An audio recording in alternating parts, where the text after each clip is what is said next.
Kalau mempunyai lampu LED yang sudah rusak, jangan dibuang. Kita manfaatkan casingnya saja.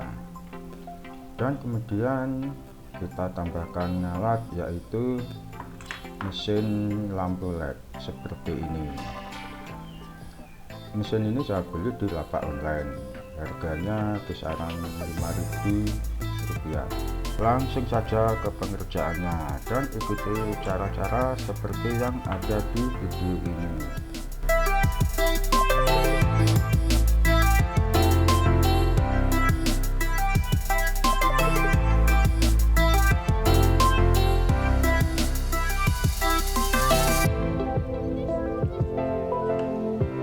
Di bagian pojoknya ini kita beri lem supaya mesin lampu LED ini tidak mudah lepas.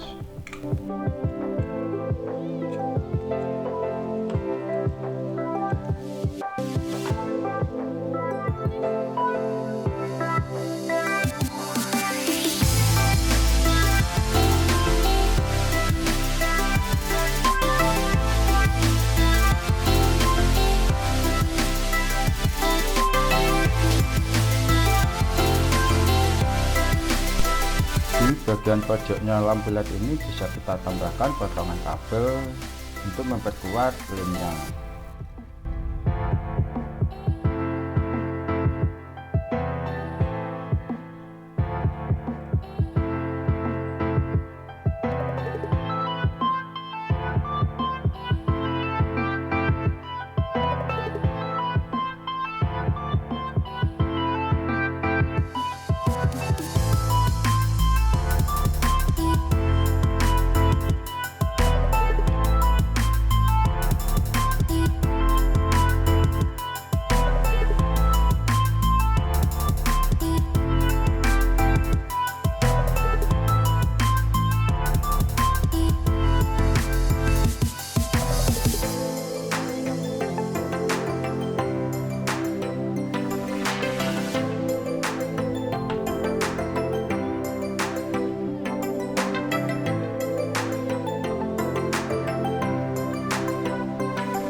Dan seperti inilah cara memanfaatkan lampu yang sudah rusak. Terima kasih sudah menonton videonya, semoga video ini bermanfaat.